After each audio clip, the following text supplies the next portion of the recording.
Hey guys, welcome to the MC Anime Podcast. We cover anime, geek culture, Japanese aesthetics, and Asian studies. We are a multi-fandom podcast, and you can expect to hear topics in your favorite hobby or fandom activity potentially. You can find MC Anime on Google Podcasts, Spotify, Apple Podcasts, and YouTube. Also, please check out mcanimepodcast.com, our website. Furthermore, stay tuned in for another episode.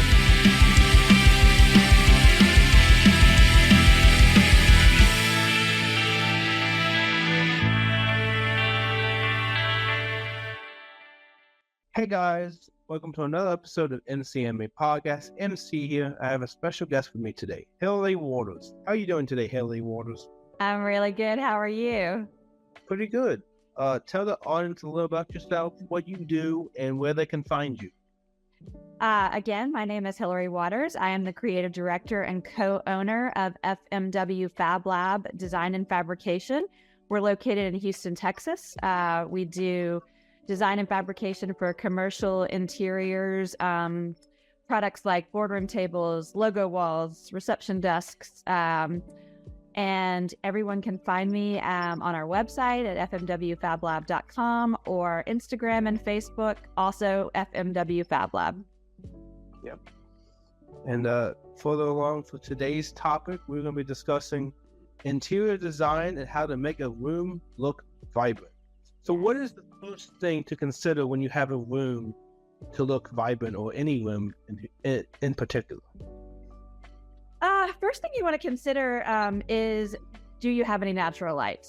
So that would be one of the first things to look for. How much light, what side of the building it is, east, south, northwest, and how you can play that up. So the first thing to do would be to take stock of all your windows. Mm-hmm. And also appreciating the space where natural light comes in. With my background, lighting is very important, especially natural light. Natural light is actually better than artificial, because artificial gives you the glare, while natural light gives you that natural shadow and also brightness to the room that it didn't have before, that artificial light doesn't usually do, unless it's super bright.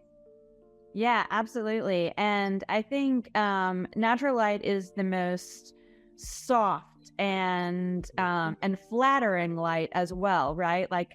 Everybody's skin is made more beautiful by natural light, and it does the same thing for rooms, for sure. That's right.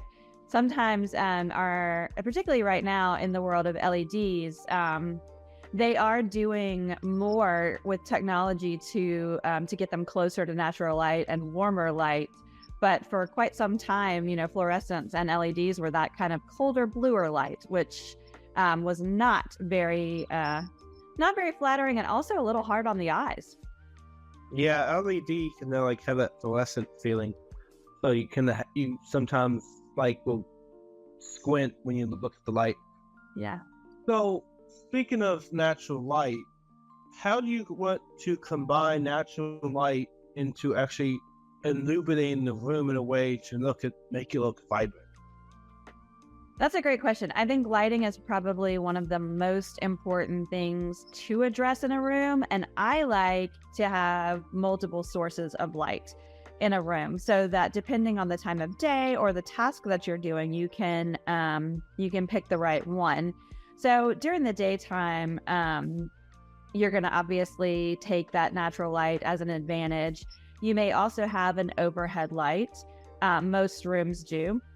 And then you may also have some task lighting. Like in the kitchen, a task light might be over a sink. In a living room, it might be in the form of lamps or something like that. And having those three different sources of light can make your room feel both more vibrant and cozier at the same time. And you want to make sure that you use the same temperature of bulb in each one of the lights. So let's say if you have 2700 Kelvin is a fairly common temperature bulb in residential world. There's certainly others, but that's one that a lot of people use. You want to have 2700 in your overhead light, 2700 in your task lights, because you don't want some lights to be blue and some to be yellow. That actually creates discourse and instead of more of a vibrant put together look. Oh, okay. So having the same frequency in which they operate in electricity can actually be beneficial in the type of lights you put in. Absolutely. Absolutely. You want, like, it really helps with that cohesiveness. And I think a big part of a room feeling vibrant, like what we're talking about today, is cohesiveness. And so if you minimize the different temperatures of lighting that you have, obviously daylight is going to be its own temperature, but it can work in conjunction with everything else if everything's the same. Yeah. So if you have everything else standardized, regardless of which daylight temperature comes in, it will play a part in that light if it's dimmer or brighter depending on the part of the day. That's right. That's right. Oh, okay. So understanding which time of day is also important for the natural light to come in. So when you might use more of the production light or the task light, like at nighttime. Yeah, and depending on like what side of the room your windows are on, you may get more at a certain time of day, right? So you also kind of need to understand that. You may need more artificial lighting if you're only getting morning sun, for instance, and by the afternoon you're dark. My space that I'm in right now, actually, the window behind me goes into another room, so that's not a real window, but I have a clear story all the way around the top of this room, and all of the light, it's a really actually great option. The light comes in all day long, so it's pretty vibrant in here. But if your windows are lower, then you're going to get less daylight coming in through the day, and you may need to supplement with more artificial light in order to maintain that vibrancy. Gotcha.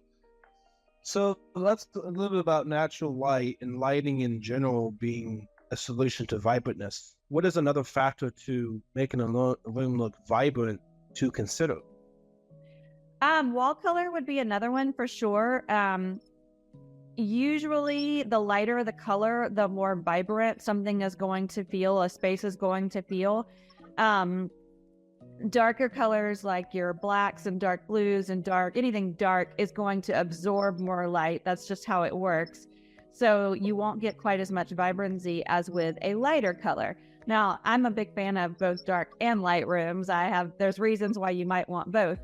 But in a space that you're trying to make feel vibrant, the lighter on the color wheel that you go, or color spectrum, the better. So let's say if you don't want to use pure white, which is my personal favorite, I just love a white wall, then maybe you choose a really light blue or light green or light yellow, and that will help to give it some more vibrancy. Generally speaking, warmer colors are better for vibrancy, so staying in your yellows, pinks, oranges, sort of that end of the spectrum, you're going to get a little bit more of a vibrant feel. But if you just really love blue, then a lighter blue is going to help to contribute to a more vibrant feeling. So basically, the lighter the color, the more chance it can make it look vibrant, and as a result, give the appeal of the room a different makeover than a darker color. Correct. And that's for like wall color as a whole. You may bring in some more saturated colors in, say, your furniture or artwork or something like that.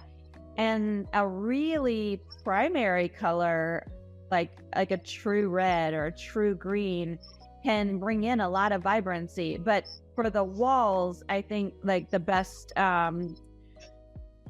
overall solution is a light color. Okay.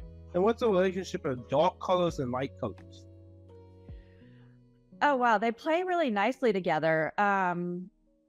Contrast is another way to really bring out some vibrancy in a space. And a very easy contrast would be combining, let's say, a really dark color in a smaller amount with your light colored walls. So, if we take, for instance, a bedroom, let's say you've got great natural light, you've got white walls and it's time to bring in some contrast. And the way to do that might be to do like a black iron bed or a really dark floor.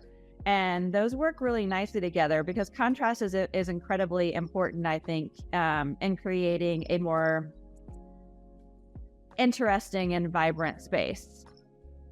Okay. All right. So having the contrast between a darker color and a lighter color, the darker color giving supplementaries to the lighter color to enhance the lighter color can be a really good show of vibrancy. Yeah, I think the key there is proportion. Make sure your proportion of the darker is much smaller than your proportion of the lighter. Yeah, because typically a darker room ain't going to make it as vibrant as you might think. It's That's gonna right. Make it all drag down the tone of the room and actually like make it less subtle than what the vibrance do.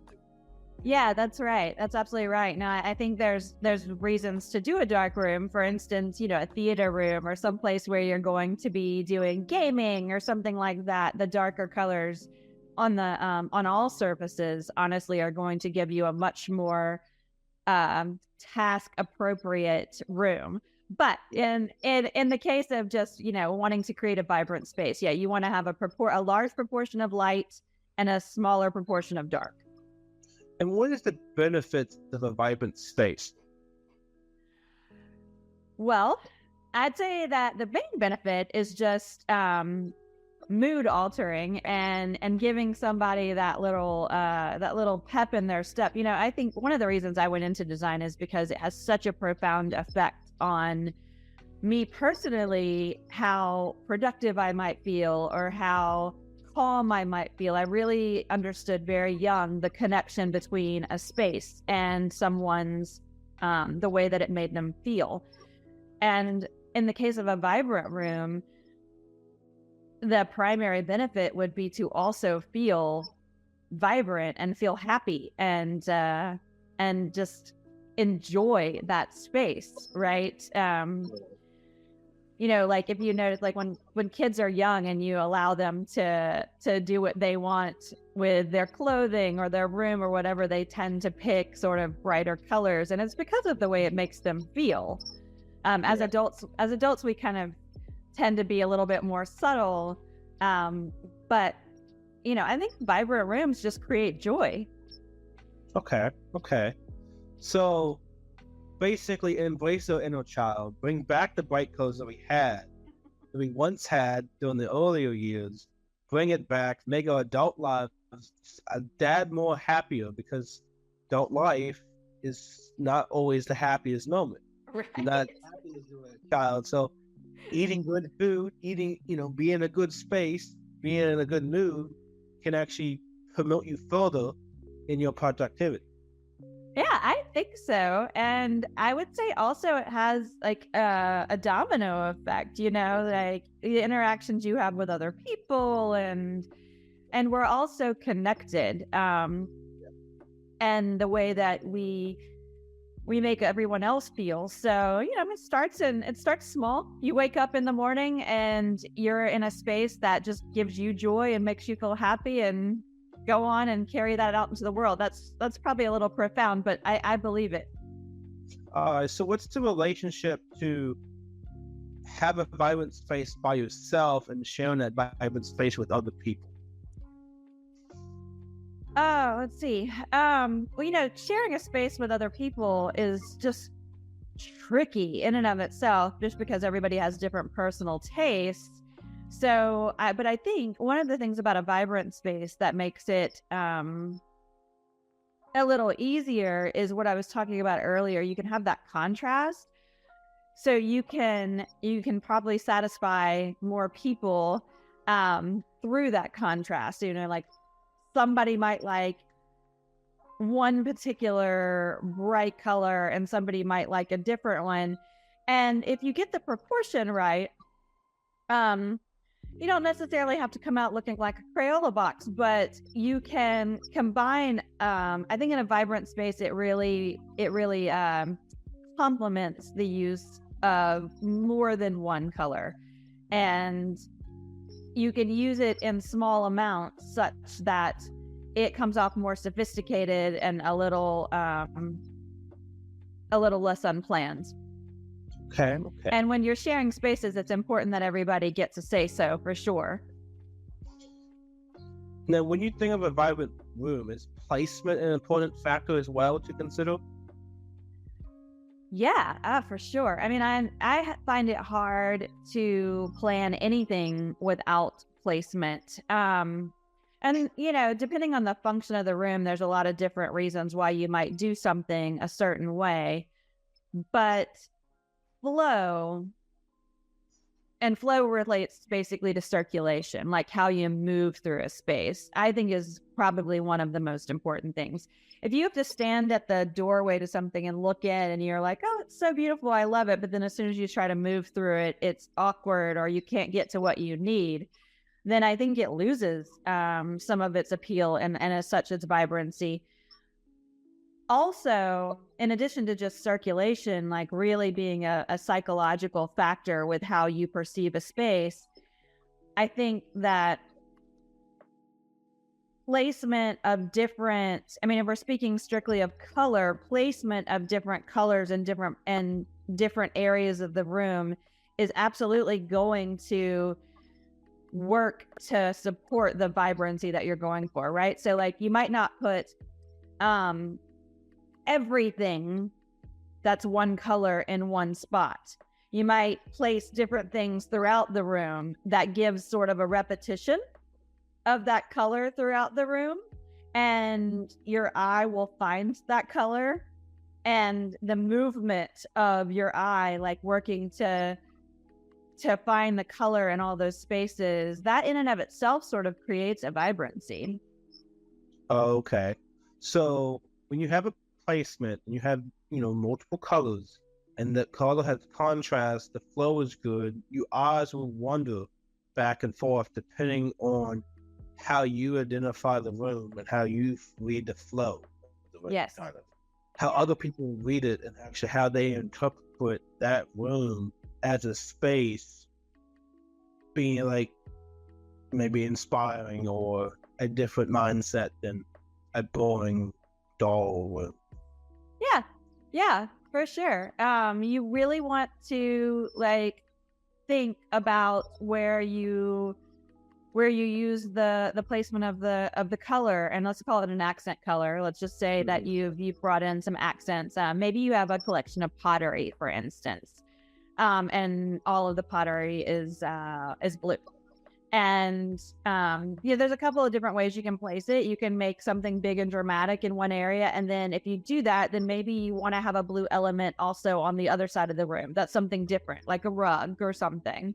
Or you could take that pottery and you could put it in different spots all the way around the room, and then an eye would work to collect that and create some movement. Oh, okay. So when you work with creative talent, they want a room where they can just work from home, have inspiration. How does vibrancy come into play there than a typical person living in a living space with vibrancy? Well, in commercial, I guess work from home would be a little different. In commercial spaces, we tend to work with their corporate colors and making that part of the vibrancy. But in a home office, the vibrancy might come from putting more personal objects in there. Something that reminds you why you work, for instance.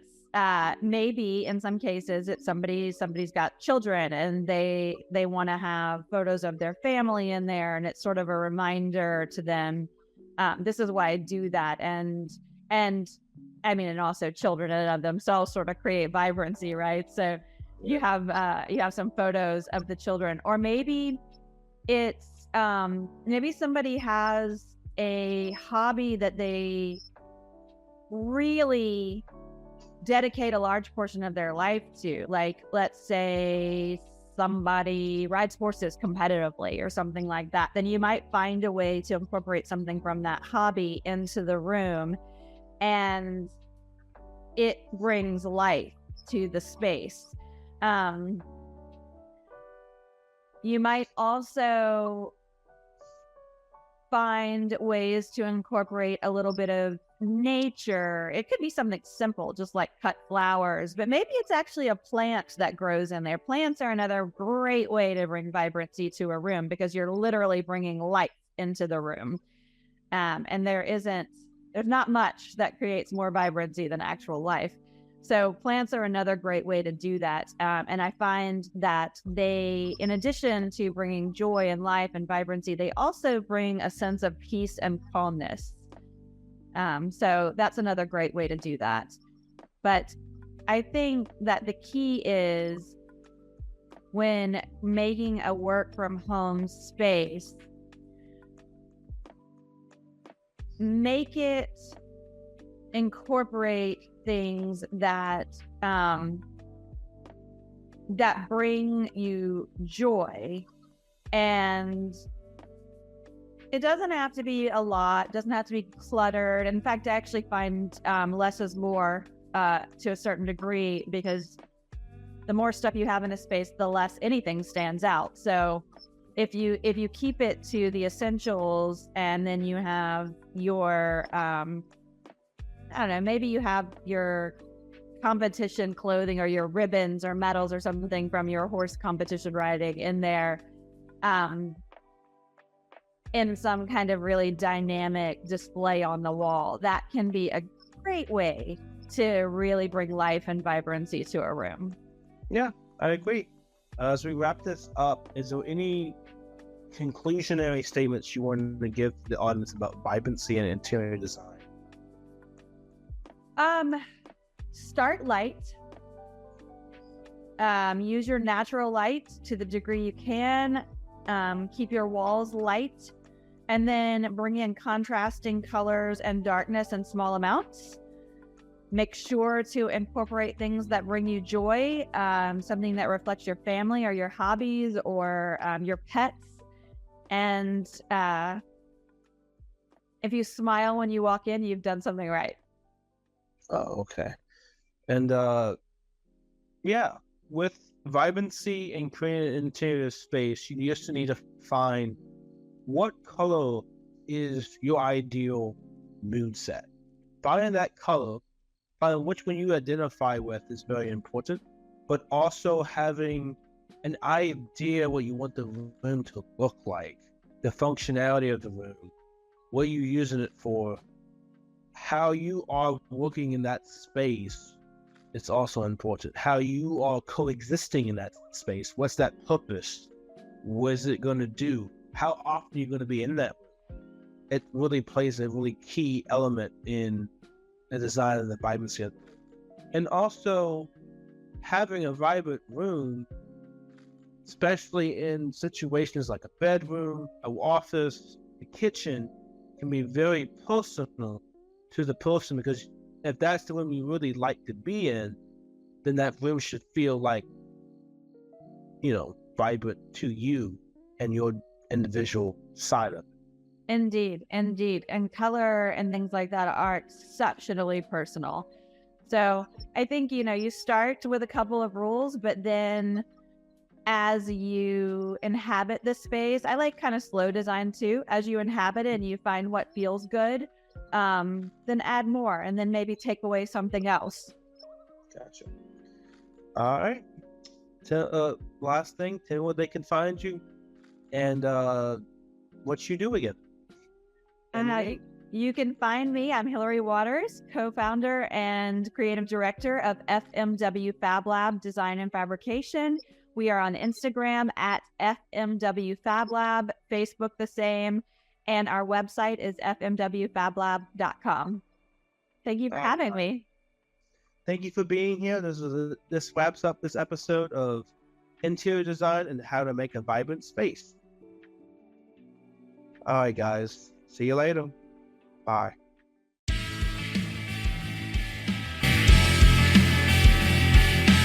This concludes another episode of MC Anime Podcast. MC Anime Podcast is available on podcast directories like Google Podcasts, Apple Podcasts, Spotify, iHeartRadio, and YouTube. We also have our website at mcanimepodcast.com. If you want to directly support us, then follow Patreon blog MC Anime. Finally, if you want services for hire, then we're available on Fiverr for audio and video production, graphic design, idea consulting, and blog and article writing.